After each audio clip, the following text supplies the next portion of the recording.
Welcome to ZKast, everyone. I'm Zeus Kerravala from ZK Research, and it's RSA week here in San Francisco. I'm in the expo hall of RSA at the Forescout booth with Justin Foster, CTO of Forescout. Justin, how you doing? I'm doing great. How are you, Zeus? Yeah, good. So first time on with me. Really excited to have you. Any initial thoughts from the show here? Every year we see trends. This year, agentic seems to be the big trend. Yeah. And I'm glad that we're riding that wave too with the launch of VistaroAI. Yeah, and I want to talk about that though. Before we get into that though, a lot of security teams I talk to, they're getting a little sense of AI fatigue, right? They get all these chatbots telling them information, and it seems like they're doing more work doing prompt engineering, right, than they were before. And so, based on your view as CTO of Forescout, why is this current approach to AI not working? So, when you look at things like large language models, they're fantastic. But if you use them as a prompt engineer, it becomes a very clunky interface. You're exposing people to hallucinations. You're exposing people to liability risks. So early on in our journey with AI, I made sure the teams were using large language models in a responsible way, in an automated way. So for instance, generative AI blades, where we take the data, we take the prompt engineering ourselves, and then just summarize the results for the user. Or generative AI reporting, where we make sense of the numbers for non-security professionals. And the same thing applies for our new agentic AI. I don't like open prompts. I think it's clunky, and I don't think we should make our security engineers become prompt engineers. Yeah, well, certainly there's been a lot of that though. Yes. Yeah, and in fact, a lot of frustration in the engineers I talked to now. I think I read something you wrote where you talked about AI hitting the peak of inflated expectations for AI, to steal an analyst term. And I know that was some of the thought process behind VistaroAI. It wasn't to just add an AI interface into a legacy product, but to actually rebuild the security product with AI in mind. And so can you talk about that transition, what the difference is and what it brings to the security pro? Yeah, a couple of years ago, I set a vision for our innovation team to be able to sit down at Forescout Cloud and take that wealth of information about assets, threats, risks, and control, and just ask it, what should I do today? Where could I spend my most valuable time? We have limited time, limited staff, limited budget. And so the team thought about it for a while and built this system where it takes your persona and it takes what's happened that day, new CVEs, new KEVs, changes in the environment. And before you even log in that day, it summarized the most interesting things that you could possibly look at that given day based on your role. And I think that's the kind of direction we have to take AI. Not make it so open and make it so laborious, but use it behind the scenes to make life simpler and easier for our users. Yeah, okay, so the thesis behind that is agentic's supposed to do that. Yes. Right now, if I go walk around here, I'm going to see the term agentic at everyone's booth, right? Yeah. And there's agentic and then there's actually agentic. And so can you talk about what makes VistaroAI really kind of truly agentic versus some of the other solutions you see?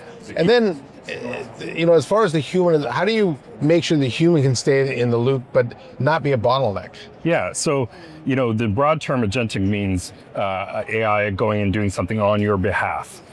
In our case, what we did is we said, we want to know what your persona is, and we want to use skills. So we actually codified over 30 skills. And these are from professional hunters or network analysts or GRC analysts, where we're saying, what would you do with this information? And we codify that in a way that instantly when you log in, you see the relevant information, you see the most interesting, but you can deep dive deeper. So you can ask it a question, I want to dig in why there are new assets with new risks on my network. It will think about it, and it will pull in the relevant skills, and it will present 4 simple options with a graph to show you where do you want to go next, okay? It turns out mostly on Windows. I'd like to investigate why on Windows. And so it's almost like Who Wants to Be a Millionaire? 4 simple clicks, no prompt engineering, no typing, no clunky interface. So we combine the skills with the persona, with the agentic part, to create something that's more refined and innovative. And what you'll see here, on the show floor, is a lot of agentic where they're just applying automation to AI. Yes. That's not really, in my mind, a fully agentic AI. Yeah, I guess that's the difference in the automotive industry of like lane change alert and true autopilot, right? Yeah, there's big differences there. Although they're agentic-ish, I suppose, right? Yeah. So now as you mentioned, you've eliminated the need for prompt engineering. Yeah. But that almost mandates the need for you to know what the engineer needs to know before they actually know it or know they need it, right? And so how do you do that? So the key is we take the world information, so new key calves, new CVEs, news, we scrape the news feeds. We take the environment information, new assets, new risks, configuration change, a device going out of compliance, and then we combine that with the persona. So each individual has a different role. There might be a security engineer, a security analyst, a threat hunter, a GRC person. But we feed those three things together to process in the morning before their usual login time. What is most interesting to you based on your role? And I think that creates a really innovative result that nobody else is thinking about right now, where if you take those three pieces of context, actually AI can do a lot with that information. And can you give me an example of how that might change the day in the life for your customer, the security engineer or the network engineer in some Yeah, cases? I think the key is, we want to bubble up what is most relevant to take down organizational risk as fast as possible. So if, say, default router passwords is the easiest way for you to take down organizational risk, we'll highlight that. If it's a new CVE that just came out and you have it widespread across your network, and by the way, it's on the KEV list, it's being rapidly exploited in the wild, you should jump on that. The next OpenSSL. You should be focused on that area. So we present the user, the moment they log in, the most relevant thing they should be spending that precious time on. Yeah, and I think when I think of security tools, especially SOC tools, right? There's a lot of signal. Yeah. There's a lot of alerts. And in fact, I did a survey last year, and you probably won't find this data surprising. I asked how many alerts do you not get to? And it was almost 40%. And it's not that they don't want to, it's just that there's not enough physical manpower in companies to be able to do that. And so you're able to actually understand which signals matter and which ones don't matter. And what's the secret sauce behind that? Because that doesn't seem like a trivial task. So if you look at a traditional SIM, they're just looking at log data, like time series data. If you think about what we're doing on the network, we're profiling devices, looking at the compliance status. That's more what I would say state data. I think the key is combining stream data and state data together to extract relevancy, right? If that's encountering a threat and it looks like it's Windows, but it's actually an MRI, that's way more important than some Linux device that's controlling my smart TV, for instance. Yeah, and the VistaroAI is actually built on the Forescout 4D platform. That's right. Yeah. And can you actually talk about what that 4D platform is? I read a little bit about it with my watchers here. Describe what that is. Yeah, so the first idea is we assess what you have in your network. You can't protect what you can't see. Yeah. So we look at identity and classification of all types of assets, IT, OT, IoT, and OT devices. So we're looking across classifying what it is, the vendor make and model. The second is we assess, both for risks proactively and for threats reactively. So we're looking at time stream data, we're looking at configuration, open ports, vulnerabilities, its role in the organization, and then we help govern. So we're historically known for access control, but that's a misnomer. There's really hundreds of ways you can automate. You can put something into an isolated segment. You can take it completely off the network. You can put a user into the guest network, or isolate them so that IT can access that device, but it can't laterally move. And yes, you can do that often with IT devices with, say, an EDR, but what about the wealth of devices that can't have an agent? The unagentable, unmanageable devices. And in our data, we're seeing that more organizations have more unmanageable, unagentable devices than they do IT devices these days. Yeah, and you actually integrate Vistara with your threat intelligence as well, We right? do. Yeah, and then so that the theory there is that becomes kind of the agentic brains, I guess, if you will, the data foundation. Yeah, we have an awesome research department led by Daniel dos Santos in the Netherlands, where we especially focus on OT, biomedical devices, building automation, HVAC systems. Yeah, and that's been your sweet spot for a long time, right? Yeah, because there's so many research organizations that do IT, right? We don't have to go spend extra cycles on that. But we take all the wealth of information from that, plus the public information that we're part of. We're part of a lot of ISAC, ISAO organizations, and we feed that into the intelligence in our Forescout cloud and the 4D platform. Yeah, now if you've watched any of the teachings of Jensen Huang, I guess, he talks a lot about how the next wave of AI is going to be physical AI, right? And Forescout actually, maybe more than any other security vendor, has a long history of what one would think of as an OT device before. But what is that? That is physical AI, right? And as the world moves more to this world where everything's connected, do you feel like that really creates a defensible mode for Forescout? Yeah, if you look at, increasingly this world is connected. You've got tractors driving themselves, fertilizing based on weather patterns and rain patterns. You've got power distribution and production that is fully automated and use AI to know when to extract power versus retain power, solar farms, you name it. The amount of connected physical devices that power our critical infrastructure is unreal. And people are applying more and more advanced technology. Robotics is coming fast and furious. If you saw the recent, the demos, the kung fu demos coming out of China, right? And these are all interconnected devices that need to speak to each other, but need to do so securely.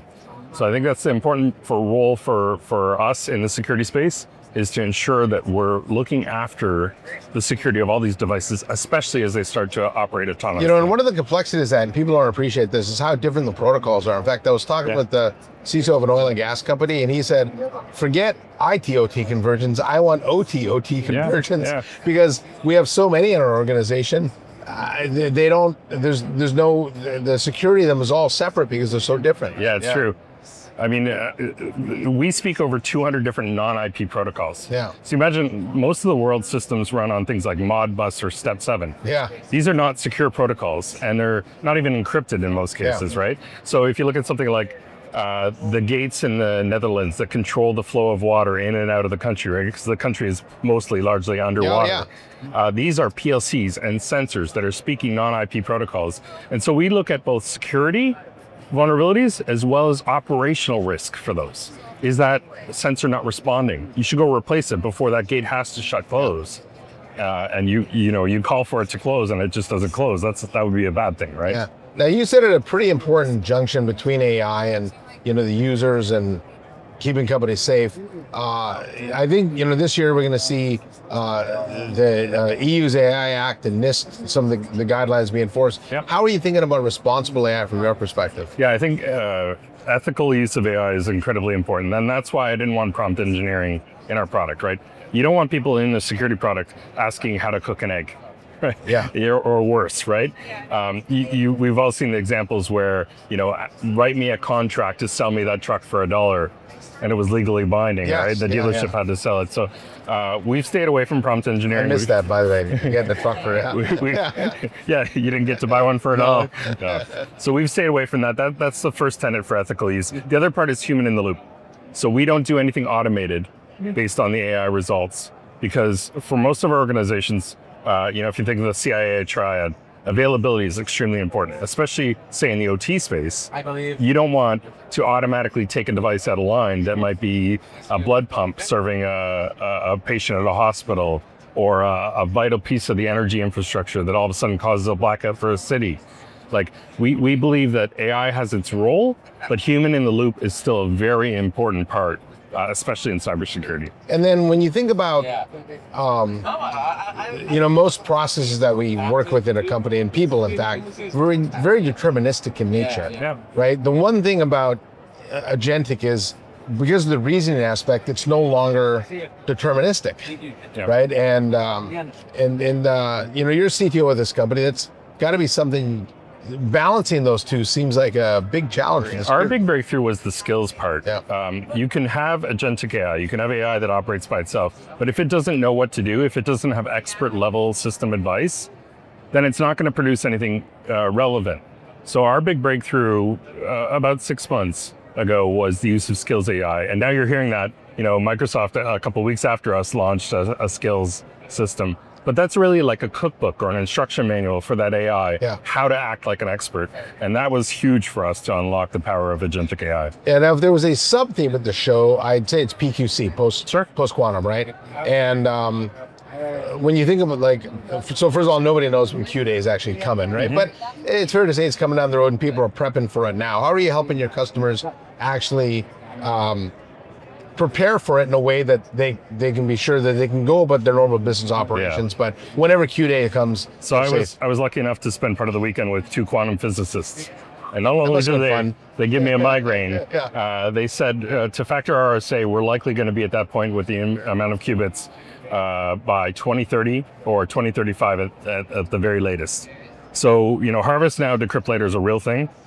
We actually were the first to patent detection of non-quantum safe in in an environment. And now we provide a beautiful dashboard that shows you your quantum readiness and how you're increasing. But it's incumbent upon all of us right now to be upgrading our SSL ciphers, be choosing the right PQC ciphers now. Because if you think about it, like how often do you change your banking password?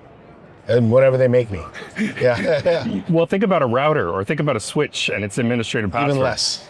Those are probably still relevant 5 years from now or even 10 years from now. So the more harvested traffic we have now, the bigger the risk surface.